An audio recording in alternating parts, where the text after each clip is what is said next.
Hello, everybody. Welcome back to the PinkUn Norwich City Podcast. I'm your host, Southwell. I'm joined by Paddy, Davitt.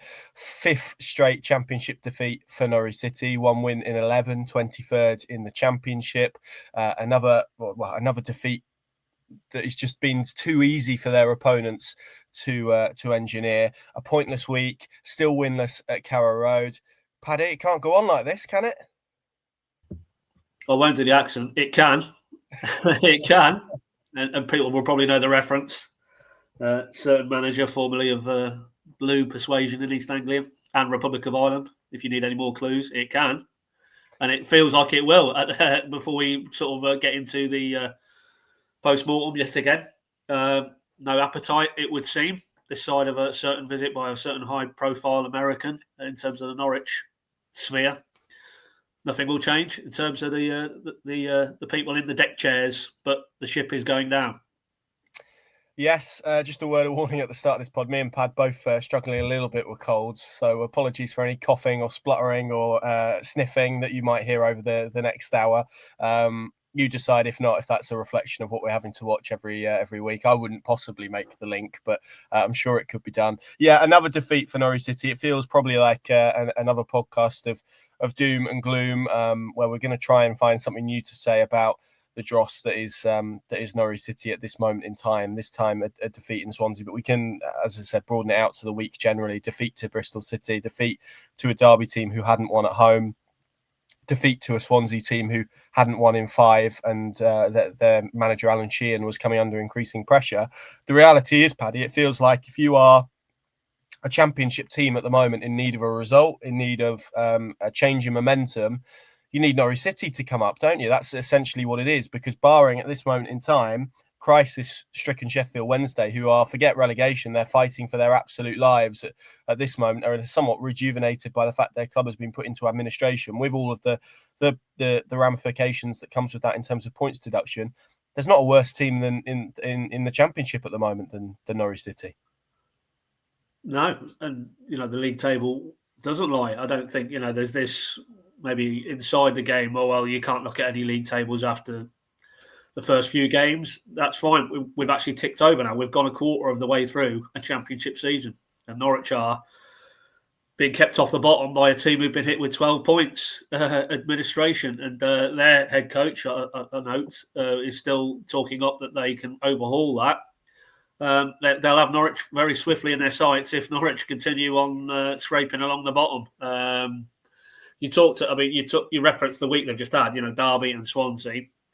I'm going to do that thing where you say no disrespect meant, but it is actually being disrespectful. But they are bang average championship sides, and both of those have beaten Norwich. So what does that tell you?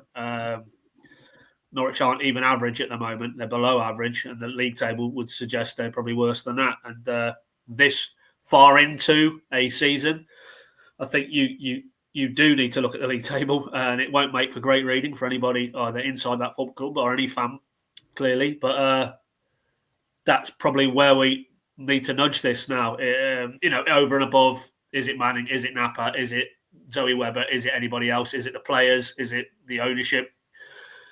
A little bit of looking in the mirror, and actually the realism needs to set in now, and then flowing out from that, what action needs to be taken. But anybody who, certainly inside that club, are looking at that league table and not thinking there's a cause for concern, that a win or two will change the narrative, change the optics, change the mood, is now verging on delusional, I would suggest.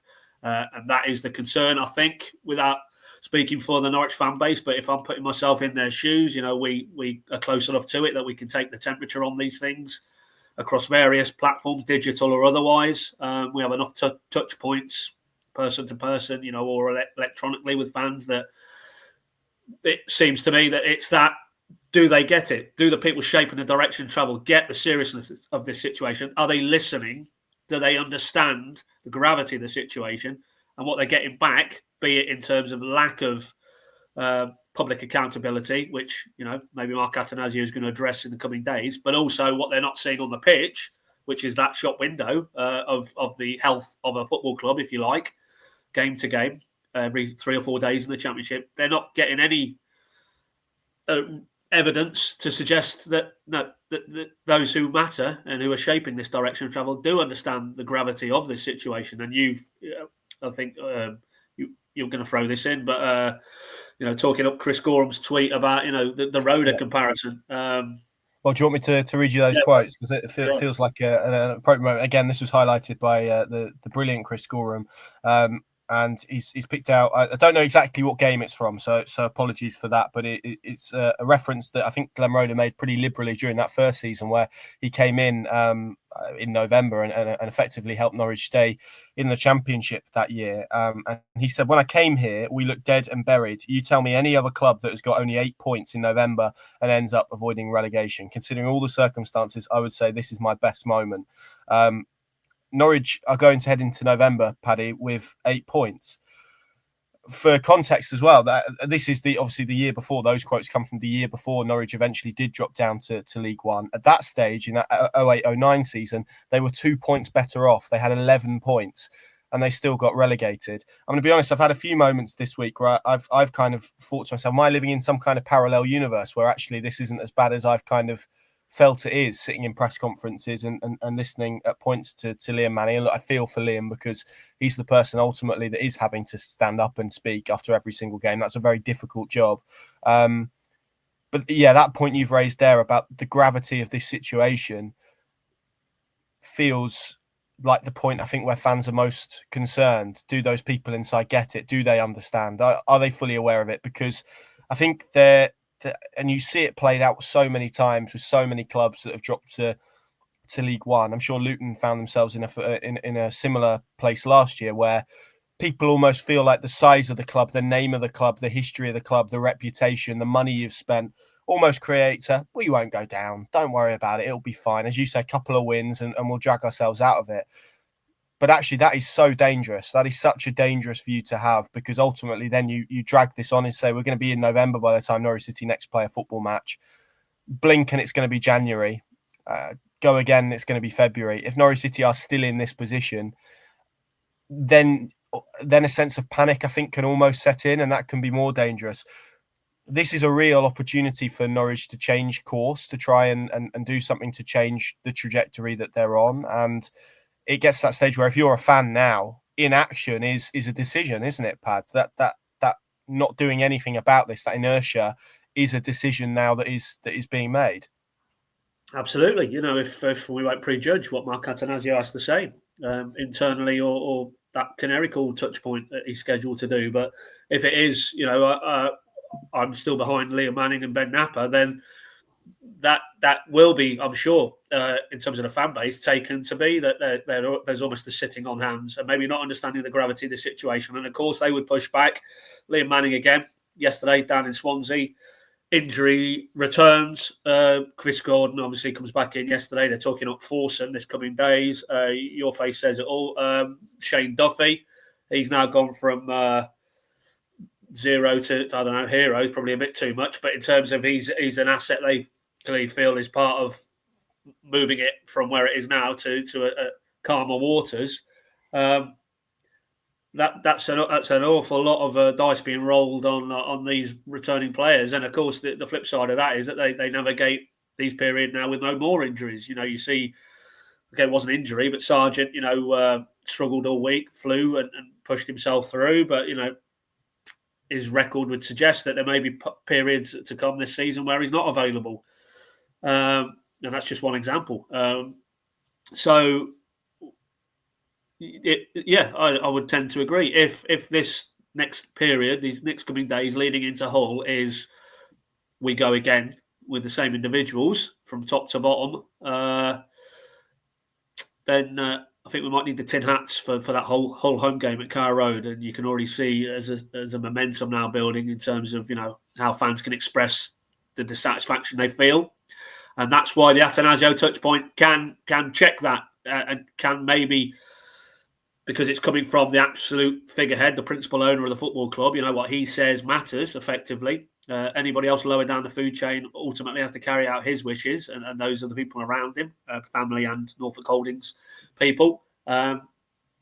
So there is an opportunity there that maybe this can be turned, and maybe we can, and those fans who were set on, expressing their displeasure in that Hull game, maybe will turn around. But I'm not sure. I'm not sure there's anything you can say if it isn't at this stage for a lot of Norwich fans. Maybe not all of them, but for an increasing number, if it's not "see you later, Liam," "see you later, Ben," if he doesn't come out and say that, then anything less than that will be, for a large constituency of Norwich fans now, not enough. So it's a thankless task he faces in the coming days. But that's where they've gone as a club in terms of they decided that now is the time that something needs to happen. But it feels we're only really hearing from Mark Attanasio in the coming days, because there's been no real signs of anything coming from Liam Manning, those coaches, those players, Ben Napper and executive team to alter this sort of headlong descent as it stands to League One.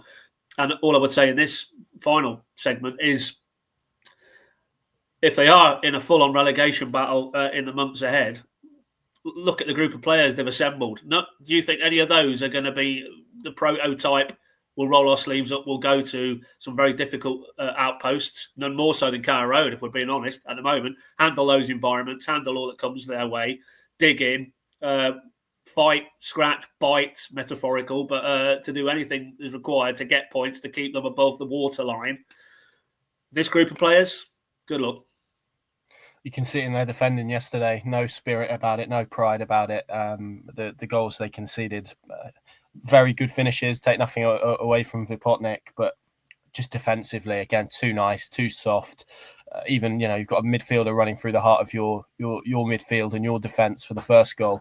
No one willing to tactically foul, to bring him down, to stop the momentum. I think that in a way sums up where they are. Yeah, look, I really want to be proven wrong on the injuries point, but I just do not see how 3-4 players come into this and completely change the direction of travel. Could be really wrong with that. I hope I am really wrong with that, because it will mean Norwich City are making progress.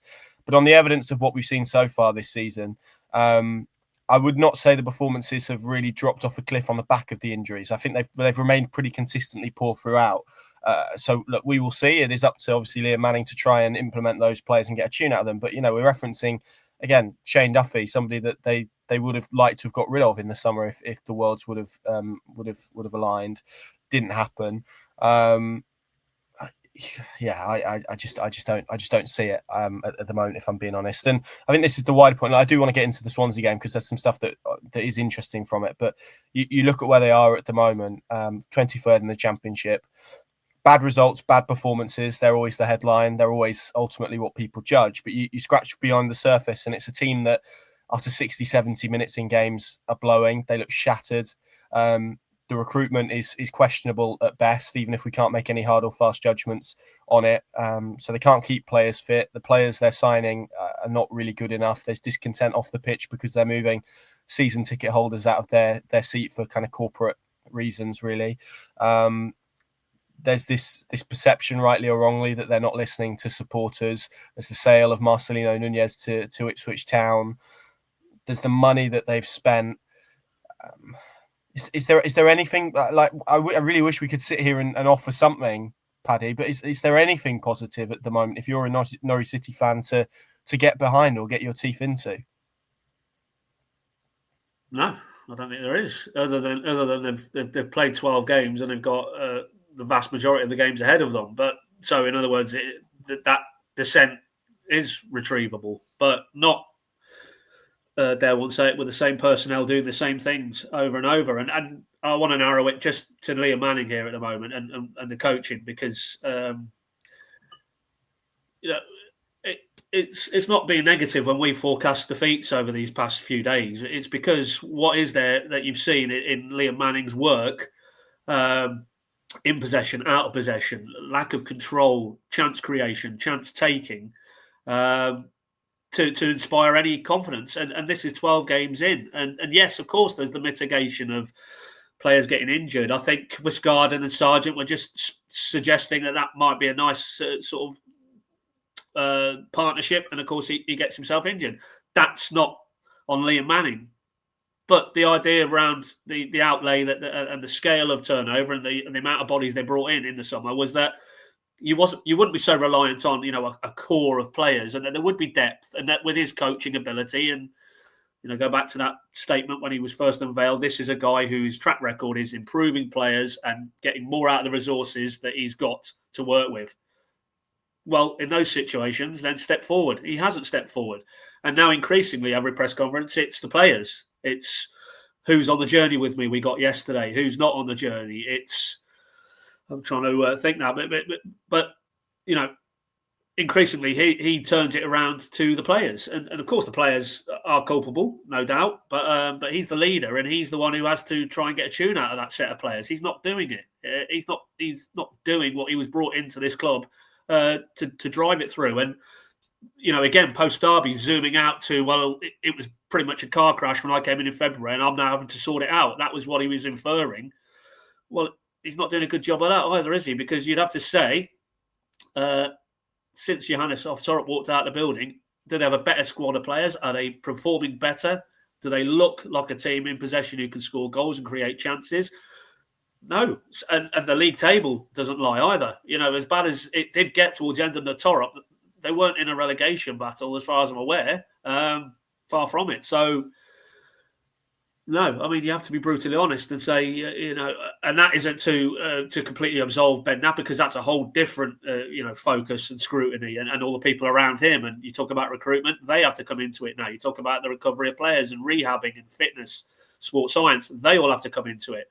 So this isn't meant to hone in on Liam Manning per se, and to the detriment of a lot of the stuff that isn't on his watch, and he's having to deal with it.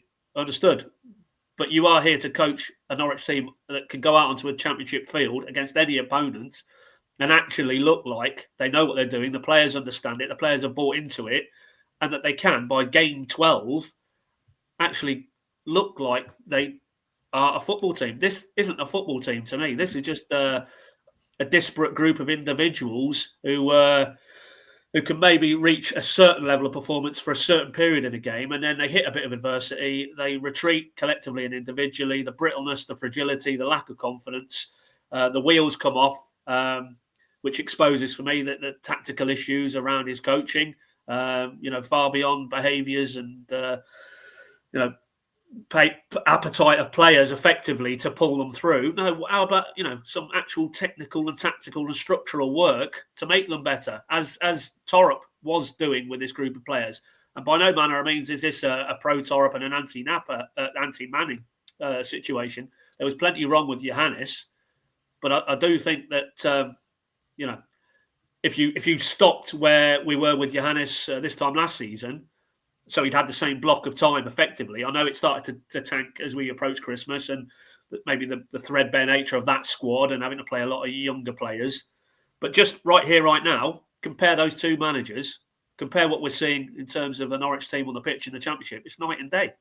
And so that, for me, does mean Liam Manning is culpable in this situation. 6 defeats in 7. 6 defeats in 7. Sargent has gone 7-8 games without a goal. That's on the coach, for me. That's on the coach and his coaching staff. And he can talk around the environment he's inherited and fitness and recovery of issues with players. Yes, granted. But let's not give him a free pass either. No, and I think this probably segues nicely into yesterday's game, because what perplexed me more than anything, I said this on the verdict, is that Norwich started the game poorly. I thought for the first 25, 30 minutes, Swansea obviously scored the early goal. Ronaldo hit the post as well, could have made it 2. I think Eon went 1-on-1 and just took too many touches, and Jakov Medic was able to come in. But then there was a tactical change. There was a tweak. Norwich went to a 4-4-2. It was Makama and Sargent together. They went quite narrow. There was more passing options. They gained more control. Kenny McLean became more involved. Pella Matson got on the ball. And it ultimately led to Jovan Makama's goal before the break. They were in the game. They had the momentum. Swansea were booed off. It was the second time in a few days that Norwich City had gone away from home, and the supporters of the home team had booed their side off because of what they'd seen in that first half. You'd ask anyone, I think, in that ground who was more likely to go on and win that game, they would have said Norwich City. And then they completely changed the shape. They went to a back three, and it wasn't a Makama Sargent axis up front anymore. It was a three. It was Sargent with Makama and Gibbs either side. And I want to flash this up, Paddy, because I think it's stark. Okay, apologies for the audio listeners, but this is essentially a list of all of the shots in the game. I want you to look at the block between 26, where Kenny McLean had a shot, to the equaliser. All Norwich City, 5 shots in a row. Then look at the second half, 2 shots. One of them was a Mateus Christgoren header very, very late on. The other one was Jeffrey Schlupp that forced the only save. But look at the swing in terms of the way a pretty low quality game, by the way, generally went. I'm really struggling to fathom the rationale and reasoning behind when you made a change to get your team back into the game, to then make another tactical switch and to completely derail the progress that you'd made in that game. Well, I mean, I asked him post-match. You can go and watch what he said on that very aspect, and effectively paraphrasing, but it centred around. He felt the left-hand side had been a problem, which of course it had been in that opening 25-minute spell. That's where the goal came from. That Ronald chance came down that channel as well. And that he wanted to correct that. He felt that they'd got the press wrong in terms of, between the blocks, effectively, that they'd created too much opportunity for Swansea. But that was his thought process at half-time. But he'd actually, as you rightly said there, it felt like with the tweaks he'd made in-game in the first half, he had corrected that. So again, it goes back to my previous point. I won't go through it all again, but is that not on the coach and the coaching staff that you've affected the game in a negative way? Now, he finished that answer with, it didn't lose us the game, what he did at half-time. But,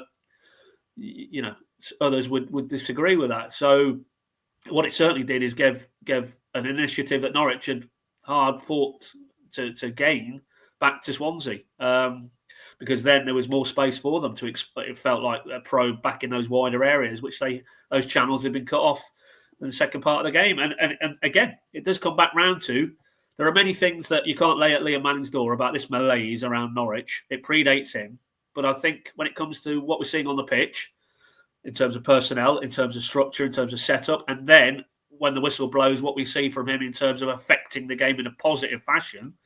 23rd, 6 defeats in 7, 8 points from 12 games. He's not affecting the games, either before the game in terms of his selections, the coaching, the training work they're doing, the preparation for each individual opponent, or then during the game. And that was probably the most stark illustration of it. Yesterday at Swansea, that having infected it in a positive fashion in a mid to second part of that first half, he throws on Wright and he throws on Schlupp, doesn't he? Makes 2 changes, got top pitch off, and Schwartz, was it, came off as well, and that change, and then but I guess his point in terms of, well, that didn't cost us the game. I think he's probably there referencing, if you go and pull back to the 69th minute of Botnick's second goal and where that goal was sourced from, and the errors from one or two individuals, notably Kenny McLean with that square, aimless pass infield. So maybe when he talks about that, it cost us the game. But you would argue that it's a different game state if they continue starting the second half in the front foot. The only other thing I would say is, because we discussed it before the game, and we saw it graphically again at Derby, that 45, 60-minute block, they home or away, they just see whatever is getting said at half-time, it seems to have had a negative effect, because the games have turned in that period too often for that to be a quirk or a coincidence. Was that in his thought process as well, that he didn't want another 45 to 60 where Norwich were on the back foot, and the changes were also designed to try and, in his mind, give him that edge? And I'll throw a different question in. Was he just happy with a point and viewed that maybe as a way to kind of stop the rot? I mean, I don't know the answer to that, but I guess it's maybe another potential explanation for it. Yeah, I mean, what I would also say, I mean, to be fair, I'm not trying to offer any excuses here, but subsequently, as that game unfolded, what happened? Sargent ran his race, had to get him off. Makama, clearly still adaptation period. He can't go for 90 minutes. Was that in his thought process as well? At the top end of the pitch, as you said, he went 4-4-2, putting a lot of onus on those two to lead the press. If the tank was going to be emptied, maybe that was also a bit of preservation with those two as well. Maybe, but then my feeling would be, well, go and get them to do it for 20 minutes, and hopefully you get yourself into lead, and then you're in a period where you can take them off and kind of seek to protect a lead, as opposed to to where they are. And I think the other point for me in terms of, you know, the mistake that Kenny McLean made, it's a bad pass. It's a square pass into the middle of the pitch. And, you know, I know Liam referenced post game about them constantly shooting themselves in the foot. And of course, there are individual errors within this. And that's bad teams, right? They find ways to lose games, they make errors. But equally, the turnovers that Norwich have, I think they're 24th in the Championship for turnovers or something utterly ridiculous. Ultimately, if you're turning the ball over, it's because there's a lack of other passing options and you're taking unnecessary risks. So again, that to me feels like a structural point. Of course, you can always look at the individual and say they should have made a better decision and they shouldn't have took the decision they did take. But often that's at the absence of maybe a lack of options on the ball, Pad. I don't know what you think on that point in terms of the way the winning goal went. And then, of course, I think Harry Darling could defend better. It's a hell of a finish, to be fair. I think I've seen maybe Kovacevic could have done better. I think that's slightly harsh, if I'm being honest, having watched it back. I think he'd probably still be disappointed with it, though. But yeah, I think for me, the point about turnovers as well and errors, that also to me feels like something that could be partly, not wholly, because these things are never wholly structural, but there's an element of their structural lack of to that as well for me. Yeah, absolutely. I mean, it's clear as day. They're not a very well coached team. Now, part of that is obviously recruitment. Have they got it spectacularly wrong in terms of equipping Liam Manning with the players he needs to almost bed in his brand of football? Possibly.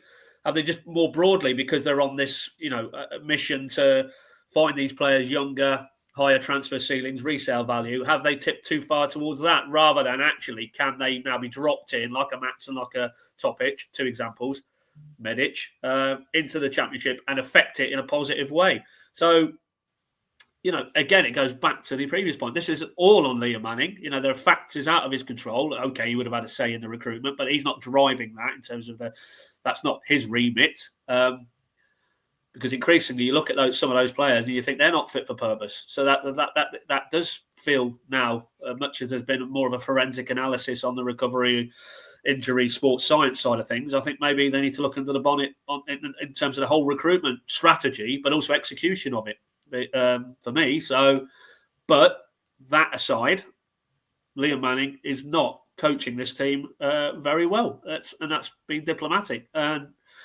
you turn up there and you don't really see how what are they trying to do to progress it from back to front. And it does. By that, I'm not saying it needs to be the purity of a Torup system or Farker in his peak, some aesthetic Barcelona, Messi, Xavi, Iniesta style football, but because you need variety. You need otherwise the charges that were laid at Torup and Farker further back was they were too predictable. Where was the plan B? You used to hear that when things weren't going well. So of course you need some variety.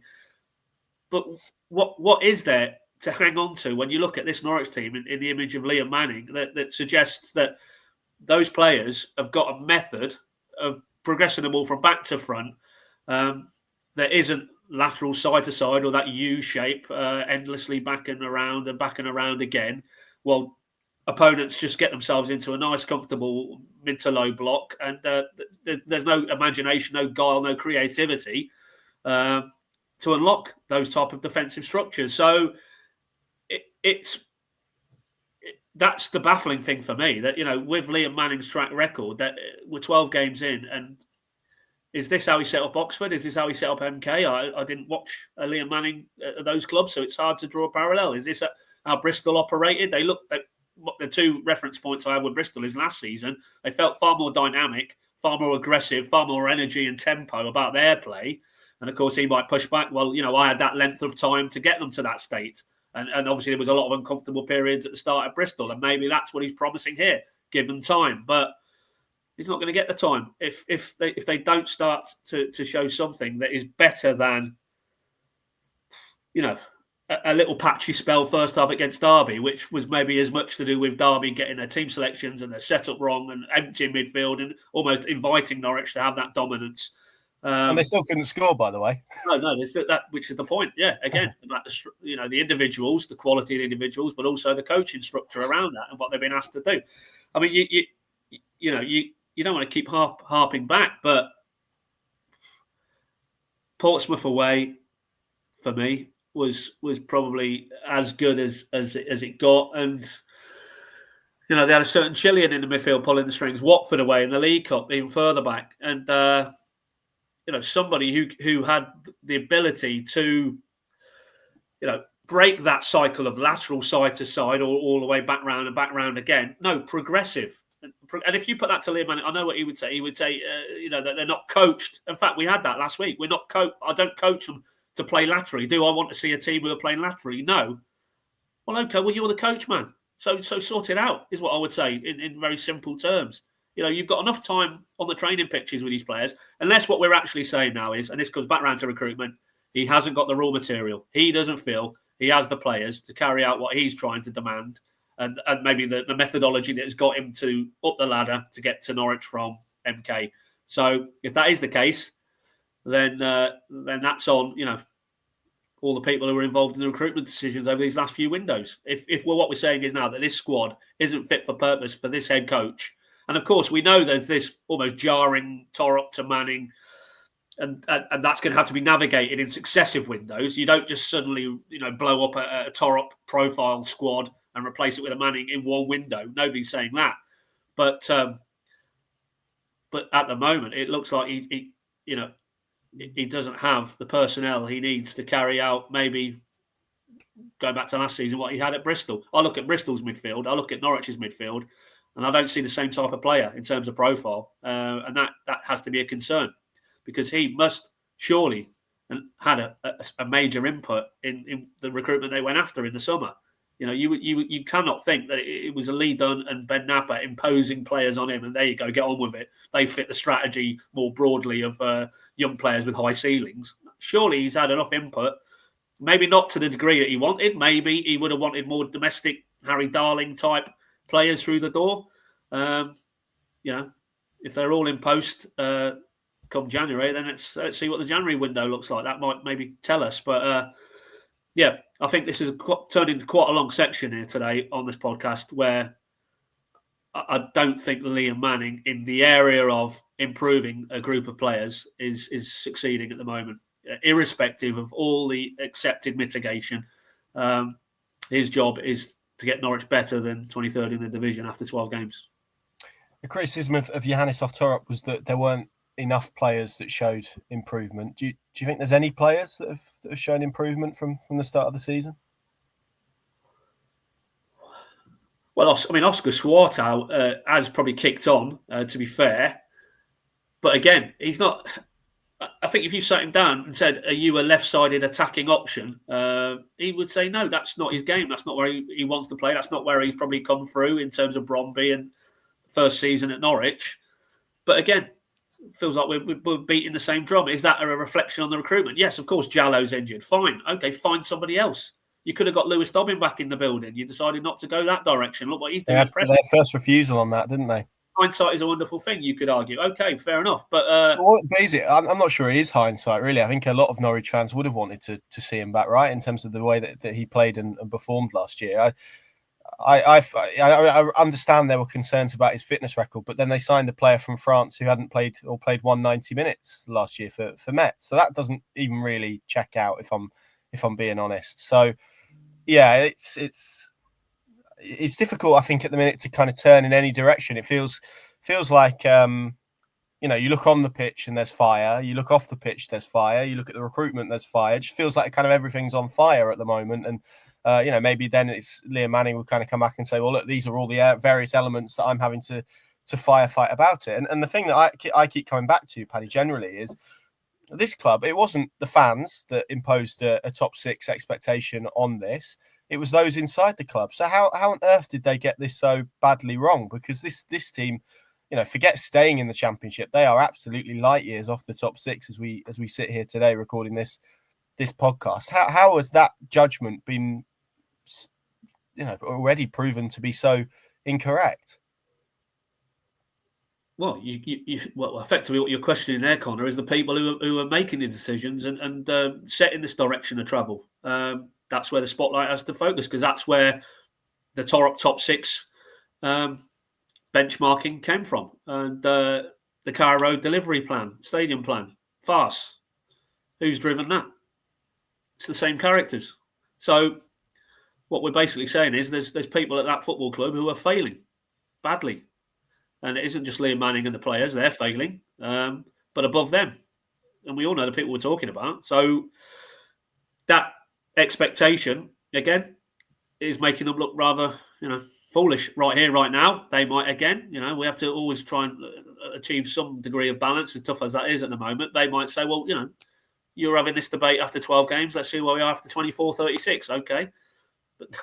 But what evidence is there that it will change after 24, 36? Because, the track record on and off the pitch in the last however period has not been great. So it's underperformance top to bottom. And that's culture. And that's where, for me, a certain American and the people around him, now they've got full control. They need to get a real handle on it now. And we know that they're plugged in. And despite the distance, the transatlantic distance, there is plenty of back and forth on a daily basis, and probably even more so now in the current downturn. And the fact that he's actually boarding a plane and coming over, I'm sure there'll be some, pretty strong talking behind closed doors, irrespective of the Canary call touch point. All of that would tell you that, they aren't absentee landlords. I've used that phrase a few times, but it's all very well and good. But maybe they need to start thinking about personnel, actually boots on the ground this side of, the Atlantic, and people that they've appointed, not people who have inherited. Okay, Ben Napper was maybe an appointee, or Attanasio was part of that process to get him. But if this was a courtroom and you were the defence lawyers for that executive, I think you'd be struggling to come up with mitigation as to why they should still be in post. Yeah, and I think that's clearly where a lot of fans are as well. I had a fan message me last night, actually, who I think I can't confirm, but I think they were on the way back from Swansea, and it was almost like, Park things, they might get better, but for me, it's just, and I'm sort of paraphrasing what they said, but it definitely mentioned kind of an erosion of trust that, like you said there, like it might get better, but do you believe those people in positions of power to execute that, to deliver that? And that is a really kind of sad state of affairs. I mean, we both saw the away end yesterday, 750, strong Norwich fans who, not all of them, we know they don't all come from Norfolk and Norwich, but a lot of them will have done. And it's a long journey to Swansea, the longest trip of the season. So a lot more of those would have been in the away end at Derby. They'd have been at Ipswich. They'd have been at the bulk of these Carrow Road games. Once you kind of lose those guys, and it felt to me yesterday that they have gone, they have turned. It wasn't just on Liam Manning, it was Ben Napper as well, who was in the firing line. Once that trust is gone, that's very, very hard for football clubs to get back quickly. And I think we've seen that on loads of examples. And it feels to me now, if we're not there already, we are very close to the stage where these fans are losing confidence in the people who are shaping the direction of travel at this football club, and that is losing confidence. I'm being generous. But if they haven't already lost confidence, then it's going pretty rapidly, and it feels, again, like maybe we're here already to the point of no return. But it comes back to that point of, to those, and maybe this is a question for people watching and listening rather than for you, but to you guys watching and listening, trust these people to turn it around, and maybe you do, and that's excellent. But I'm sure there'll be plenty of people that don't, and as we know, Paddy, from history and from experience, those people are very, very tough to bring back on side, and it's not just going to be one win next week at Hull that's going to change or alter everything and change that general outlook. No, it won't. No, because I mean, even this collection of players and this head coach can drag out a result from somewhere, such as the averageness of a lot of the championships. But I think it would take a far more sustained period upturn, and for me, something emerging that is okay. Right, I can see that now. I can see the players he's got can fit what he's trying to do. It's proving robust enough in terms of performance level and translating into results. On we go. But there's nothing in a 12-game block thus far to give you that confidence. And that's the narrow footballing element of this. That last segment there we've talked about is everything that's going on over and above and around the actual shop window. And that doesn't feel like they've got a handle on. Most notably, the Carrow Road Stadium revamp, delivery, and the lack of real genuine actual engagement with the people most affected by that. I've been getting carried long enough that I'm not going to do a Rickens and say I've been going for X amount of years and get you start booing me. But it's been very rare that you actually hear any dissent coming from the River End, if I'm honest. This isn't an angry club, is it, generally? No, but that area of the ground. Yeah. I used to sit there. Yeah, I know that, yeah.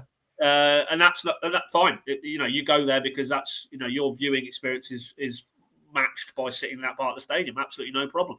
But it isn't the reactionary knee-jerk that maybe there are other areas of the stadium we all can imagine before we would put the River End in there. Now, that last home game, there was some serious dissent towards the end of the game and at the final whistle. If I'm in them padded seats in the City Stand and I'm hearing people in the River End coming back with that, then that is for me panic stations. I have to be honest, because that's your, and it's not meant as a derogatory term, but that's your middle of the road, your balanced fan for me within the spectrum of Norwich's fan base. The ones who have gone year in, year out, sat in that part of the stadium, have an understanding that where Norwich are in the ecosystem, and it can't all be, it can't be sunshine and rainbows, that there are dark periods and you do come up against teams with better resources and maybe just in certain cycles, better coaches, better players. My reading of that part of the stadium is that they would get that far more than maybe other parts of the stadium, and or at least willing to see something that isn't fully formed, but they can get behind and know that there's a process, and they're willing to buy in, as they were maybe with the Farker experiment, maybe even with the Torup experiment, until that got blew up. But when they turn, then that for me, in terms of your point about how difficult it is to put that back together. What we've seen, a lot of it has been made of the Roda sort of parallels, and that was pretty miserable if you were a Norwich fan around that period. The years just leading up to, and then that escape, and then eventually they went down. But obviously what happened there was, big change in terms of the executive, David McNally coming in, big change in terms of, once Gunny had been moved aside, Paul Lambert coming in, and much like Farker and Webber in the glory years, that alchemy powered the club upwards and onwards again. But it all stemmed from on the pitch. If Paul Lambert hadn't come in and got that grip of that squad and dragged them through League One in pretty quick time, then the putting everything back together again like a jigsaw wouldn't have happened. It has to start with what's on the pitch. That's the unifying bond. That's the glue. And it doesn't paper over, obviously, things like what they're trying to propose now in terms of stadium plans. But I think you if you're inside that football club, you would find those contentious episodes or projects far easier to deliver over and above, the lack of engagement and what have you in the communication, which shouldn't have been allowed to happen. But if things are on the pitch moving in a positive direction, and that very much isn't the case, the opposite's happening. They're getting worse as a team on the pitch, and it's an imperfect storm, unfortunately, for the power brokers at that football club. And that's why, in the shorter term, I think a lot of this will have to get ironed out in terms of Liam Manning, that group of players, and Ben Napper. I think those are the three pillars. If this doesn't change in terms of the direction of travel, results, performances, then that's where the greatest urgency has got to be. Because if they slip into League One, it becomes an even bigger salvage job. So they absolutely need to understand, to go back to what we said right at the start, the gravity of this situation. Certainly no heads in sand, as I've seen memes appearing now on social media, almost nothing to see. And just accept that they're in a very brutal environment. Liam Manning talks about this often, about him and his job status. He's in a very brutal part of the football industry, but they willingly go into these positions. So they understand that, with the upsides, there's a lot of pressure and expectancy when you're at a club like Norwich and you're in the Championship. And you come out and message, as Ben Napper did, to paraphrase, whenever Norwich are in the Championship, irrespective of their coach, irrespective of the people above or the people below, top six should always be the ambition. Right. Okay. If that is the case, then that's what they're going to get measured by. And in a purely footballing sense of where this mess is at the moment, they're so far off that it's embarrassing. And I think the other point, and this maybe segues nicely onto obviously what's going to happen this week, is from fans I speak to and from fans you see online, and I know that the Canaries Trust have issued a statement this morning as well, and again, emails, we receive plenty of emails from Norwich fans, and we engage with them on Q&As and on live shows. So I don't want to restrict this purely to this is the social media minority, because that is often a label that can get chucked. I think, as you say, now it feels increasing members of, and not all of them, of course, and it's always difficult to put a percentage point on these things, but definitely a reoccurring theme that we've had is the lack of accountability and responsibility, I guess, being shown for where Norwich are at this moment in time. And again, like Radio Norfolk have made the point, we made a request for Ben Napper over the international break. That isn't something that obviously came to fruition. But it is that maybe sense that probably the silence, the lack of, as you say, answers to it, and this is now the point. The fact that you've got the majority shareholder jetting in from the US to speak to fans on live radio is it's admirable. I'm glad Mark Attanasio is doing it. I'm glad that he is speaking to supporters. But to an extent, shouldn't it be the people that are kind of making the decisions daily? I think that's kind of the question I would be asking if I was a supporter. What's your kind of view on that? Well, yeah, I suppose it should be. Liam Manning's making plenty of decisions, and he's, it feels like he's always in front of the media daily. You look around the football industry, that it isn't common that sporting directors and chief execs level people do huge amounts of media. Let's be honest, Norwich, I don't think are unusual in terms of, if you drew parallels with the rest, that doesn't make it right, doesn't make it wrong. But I don't think there's a benchmark of how many appearances a Ben Napper should be doing per season. He's falling below that, because I think if you look at people in his positions around the game, at the top end of the game in this country, that isn't the case. That just doesn't happen. Maybe with his predecessor, that set an unrealistic expectation. But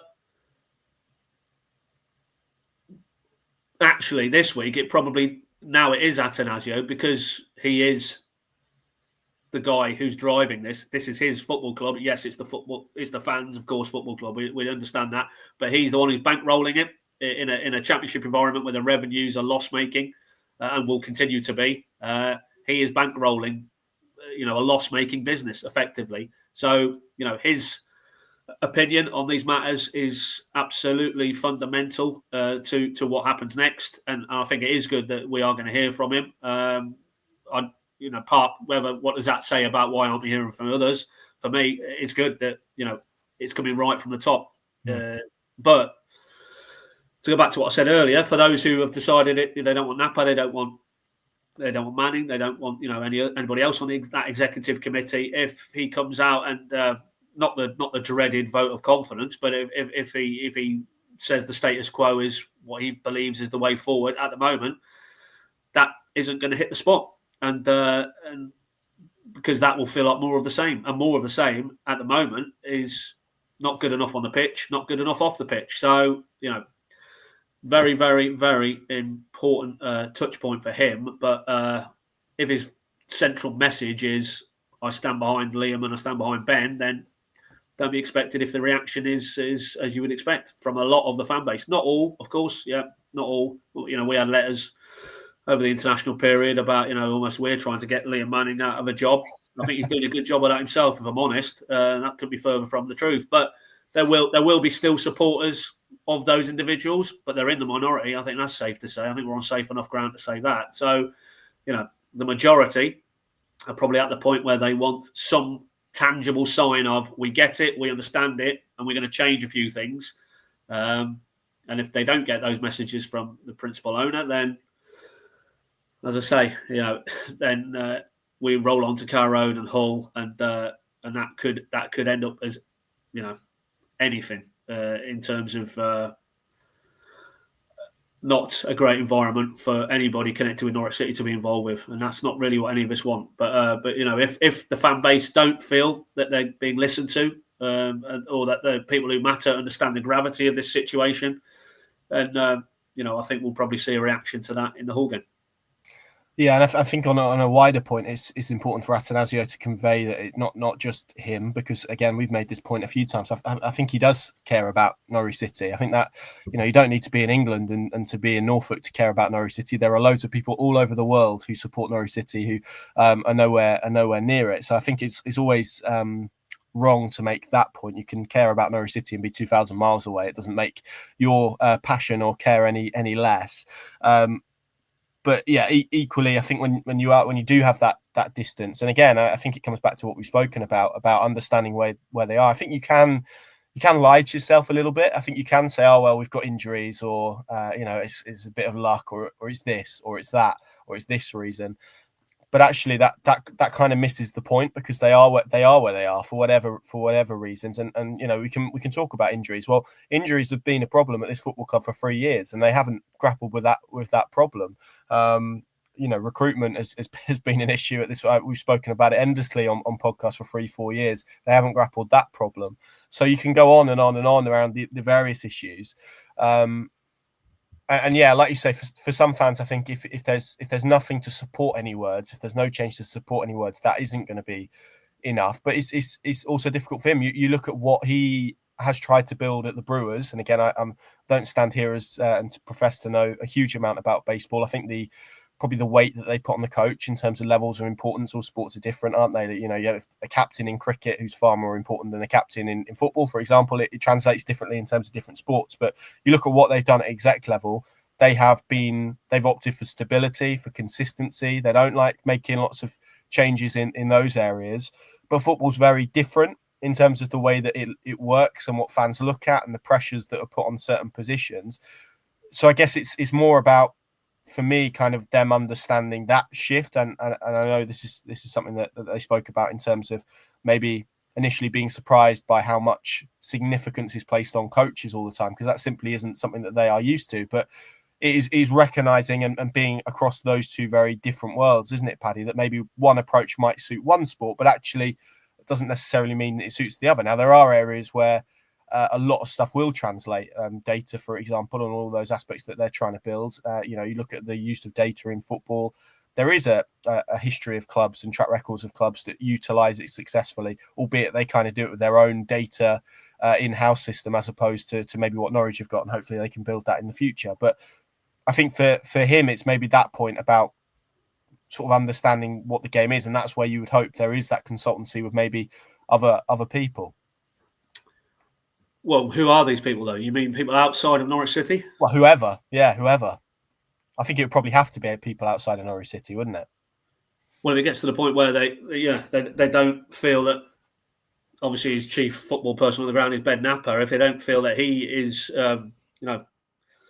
delivering what they want and within the parameters of what they set, then it would have to be outside the club. But I think for now, it's very much Ben and Zoe Webber. They are his lightning rods for what's happening here on the ground. I mean, he does clearly have, and has talked about it, links to the people around Liverpool, around Villa, fellow successful US or business people who also have other interests in other sports. So you'd like to think that point you were making there, Connor, about the crossover and maybe the differences that there are between the different sports in terms of an ownership approach, that they could lean into conversations with those relevant actors that would, as they've always said, they've been very candid. They don't know this game. They're learning on the job, as it were. And I'd imagine they're learning even more now in this spell because it's obviously probably the first spell since they took overall control where it's their decisions. It's not a collegiate Delia, Michael and whoever else on the board. This rests on them now. The buck stops with them now. So, I'm sure that learning curve has got very steep over this period of time. But, you do. I think what is relevant in terms of their Brewers experience is that, it can't have been all plain sailing in 20 years at the Brewers. I'm sure when they took it over and they had their challenges in terms of a small market team trying to compete, and that took time. And there's fundamentals that they put in place to get to the point where they're now serial playoff contenders or qualifiers, despite that financial disparity to a lot of the other bigger market teams in baseball. So I think the fundamentals are the same, but and I don't for 1 minute doubt that they understand there's a lot of differences that they need to bake in now to their decision-making processes. And that, also as well, you have to remember this is a hugely successful business person who has built up a very successful business. So there's a lot of transferable, hierarchical, trusting people to deliver and who understand their remit and execute that properly. All of that, I'm sure, with a business outlook on this, is they can take measurements against the performance of the people on that executive committee. So, and also one thing I would say is, you don't get to the point where he is in terms of, how successful he's been purely in financial terms, if you're not ruthless and if you're not pragmatic and that you if you see something's failing, that you act. All of those principles surely are why he has built the successful financial businesses that he has. So, I don't necessarily have any issues sort of mid to longer term, but it's in the here and now, and how urgent he feels something needs to change, and then if he arrives at that point with the people around him in Norfolk Holdings, how they execute that. Because if it is hypothetically, see you later, Ben Napper, then what comes next? It's all right, it's a far more easier process because he's been through 2 or 3 of these now already in terms of the head coach cycle. He kind of understands that from the inside out. Very different if you're taking your football leadership out of the football club, because then who runs that operation? So, these are all factors that at the moment nobody's quite sure, and so that's why again, you hope that maybe on that broader point about well, are you just solely reliant on Ben and Zoe and what they're feeding back to you on a daily basis, or are there other levers maybe outside of this football club but within the world of football or soccer that you can lean into? For me personally, if I was choosing what type of areas that you got asked about over and above the obvious ones, I think that would be very enlightening, because that would then maybe give you a sense of, well, what could happen next if it doesn't improve on the pitch. How do you think this plays out this week? Because I don't get the sense sat here, and look, things can change very quickly, always with that caveat. But 12:30 on Sunday, October the 26th, that there's going to be, as you say, a huge amount of change between now and next Saturday, if any. So how do you feel this week plays out with him obviously taking calls from supporters? And I guess so much hinges on what he says, right, in terms of the content of the messages that he chooses to deliver. Absolutely, yeah. Made a note of it. One of my pointers yesterday that it's a very, very, very difficult balancing act he's got to strike now. If it is for the here and now, I'm with the people who are in these positions and the status quo is where we're going, then how you then manage that out to a fan base who, in large number, don't want that to continue. So there's obviously straight away there's a disconnect there. So for me, it's at least it would give the sense that and I'm sure what will happen is he will make it quite clear that, listen, they are listening. He's listening. He's here taking calls from supporters, so clearly he is listening. That's a very visible representation of that. They understand the frustrations. I'm not putting words in his mouth, but I would be very surprised if he doesn't say, look, we hold our hands up, we've got things wrong, whether that's the stadium delivery, whether that's other areas of the business. But I can see it being, well, but we're all in this, much like Manning has given it, we're all in this together. There's alignment top to bottom. We all understand this is nowhere near good enough and it has to change. And we believe that we will change for X, Y, and Z reasons. And I think that's the type of tone that we will probably be left with. I certainly don't, like you, at this stage, expect it to be, I'm over here and I'm about to put the bullets in the gun and pull a trigger. I don't see that at all. Because there's no sense of that in the last week, 10 days, whenever we've sort of explored that with the people who are inside the football club. So that doesn't, to me, strike me as it's going to change off the back of, another defeat at Swansea and him coming over. I think, for me, him coming over is probably more the optics that, no, hang on, I have got a handle on this. I understand the severity and the gravity of the situation, and I'm coming over maybe to, in the nicest sense, sort of crack a few heads together, and then hopefully that translates into a marked uptick in on and off-field performance. Now, if none of that happens, then I think if you've gone through this phase and it has no material impact, then what's left has to be changed. Has to be change of personnel, clearly, because if you've said we're listening, we understand it's not good enough, and we continue down this path, then something has to change. Otherwise, his much vaunted 5-year plan to get to the Premier League, he might need to add a few more years on there and dip deeper into the financial reserves to get him out of League One. Big week ahead, and obviously ending with that game at Carrow Road next weekend against the Hull side, who are going pretty well at this moment in time as well. So it doesn't get easier from here, I don't think. We will have all of it covered, of course, PinkUn.com. We'll have all of the reaction and analysis to that meeting on Wednesday night with Mark Attanasio and the fans as well, and hopefully give you guys the opportunity to reflect and have your say on it as well. We will, of course, if there are any updates on anything at all, bring those to you as and when we have them. And yeah, hopefully at some stage we'll be able to do some podcasts that are a little bit more uplifting than the ones that we're recording at the moment, which are probably not the most enjoyable for us to be sat here talking about in the same way they're not for you guys listening. But by the same token, that means that sometimes they're all the more important, aren't they, in terms of digging into these issues and reflecting where the club is at this moment in time. As I've said a few times, we would love to be sat here being positive. It certainly makes our lives a lot easier. It's just very hard to do that at the moment. Thank you very much for watching, for listening. Paddy, thank you very much for joining me. We will see you next week after that whole game. Feels like an absolutely massive week at Norwich City Football Club.